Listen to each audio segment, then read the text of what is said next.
Hello and welcome to the Peamcast, where we talk about progressing electronics and more. Today we will be talking about the iPad mini. Now, many of you may not know, but an iPad mini will be coming to the marketplace. You may wonder why iPad mini. Isn't that kind of, just an iPod? Because pretty much all an iPad is a giant version of an iPod. But the marketplace for tablets is increasing for the smaller tablets. So I'm going to explain some of that and why Apple's deciding to release the iPad mini. So the first part of this, and I do have 4 parts to this little video. The first part is this little flex cable that was leaked. This picture comes from whitrings.com. I am on technobuffalo.com right now, but this picture came from whitrings.com.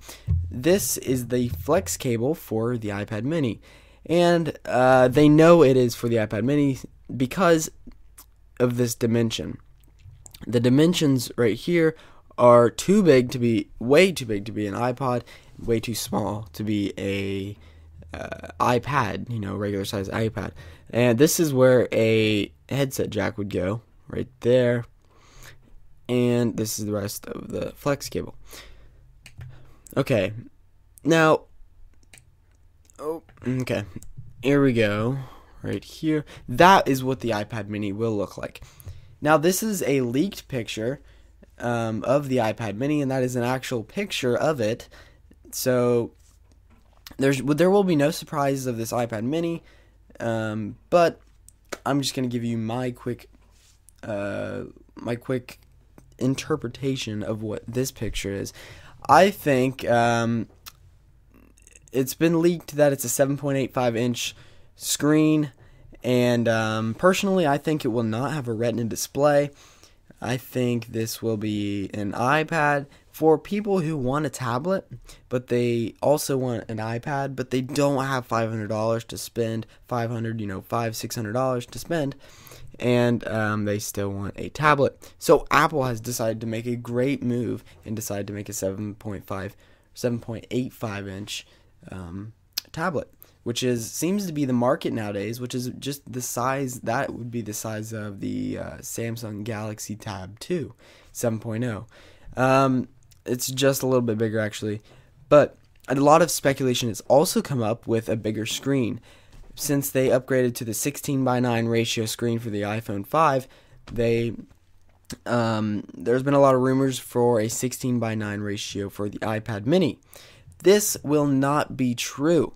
There will be no 16:9 ratio for the iPad mini. This could come the next iPad. The iPad 3, maybe, whatever they'll call it, because the last iPad was technically just called iPad, not iPad 3. So I don't know what they would call the next iPad, but it will most likely be bigger. This one, however, I do not think it will be a 16:9 ratio screen like the iPhone 5. 16:9 ratio screens are great because they are perfect for videos, and that is a huge thing nowadays, is videos and the internet. So there has been a rumor that mass production has started. You can go on here and read this article on technobuffalo.com. Now, pricing range. iPods in the past have always started at $200, and that is not the case. However, this time they're starting at $300. So, is this a big deal? I think it is. I think it's a really big deal, because with iPods starting at $300, iPads starting at $500, are you going to go in between and meet at $400, or are you going to stick with the standard 7-inch tablet pricing range? Now, personally, I think they're going to stick with the pricing range of the other tablets. I think they're going to go with $300. And this is also why I say that this iPad will not be the greatest iPad ever. I don't think it will have the A6 chip. I think it will have an A5 chip, and maybe it won't be as fast. Okay, sorry about that. My dog was kind of barking. So, as I was saying, I don't think this one will have the A6 chip. I believe it'll have the A5 chip, and it'll just make it more cost effective. The new iPod Touch is pretty much like a super iPod Touch, and it's a great iPod. So this iPad is not going to be the best iPad ever. It's just going to be a more affordable iPad, but I think it'll stick around the price range of $300. So now let's go on to why Apple is launching this.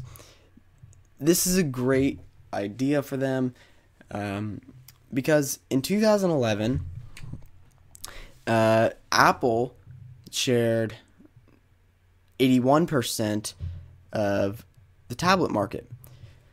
But in the past year, they've kind of been going down because their iPads stayed exactly the same, and it went down to 52%. Now look at this chart here. In 2011, Android owned 15% of tablet ownership, and other was about 4%, which is not very good. But then the iPad, because the iPad 2, I believe, whatever, came out in 2011, this was probably why it's at 81%. And then they really didn't do anything yet, so, which is still amazing that they haven't done anything forever, and it's still at 52%. They're still owning, there's still 52% of iPad users and 48% Android. Now, here comes to my biggest thing. I think this is the biggest point in this podcast is what it will look like. Now, look at this, guys. I saw this picture, and I can't help but to think, from this picture, I think it's obvious that a black iPad is coming. A black iPad mini, which would be awesome. They would be finally doing what they're doing for the iPhones, and I just think a black iPad would be pretty cool. And rather than the silver iPads, this is the touch screen. This picture right here is the touch screen.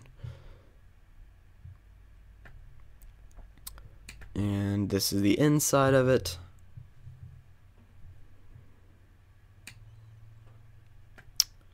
As you can see. So if you guys want to go check this out for yourself, you can go on to technobuffalo.com and check it all out for yourself. Also, you can leave a comment below with a topic for the next Peemcast. If I like it, I will subscribe to you, and I will talk about that in the next Peemcast. So that's a good idea. Also, one more thing, follow me on Twitter at LucasWillis23 to get all your news updates, tech updates, and you can follow my personal life, which is kind of weird, but you can do it. So I will see you guys in the next Peemcast, and I will have my iPhone is on the way, guys. By the way, my iPhone is on the way. So subscribe and keep listening to the Peemcast. Thank you, guys.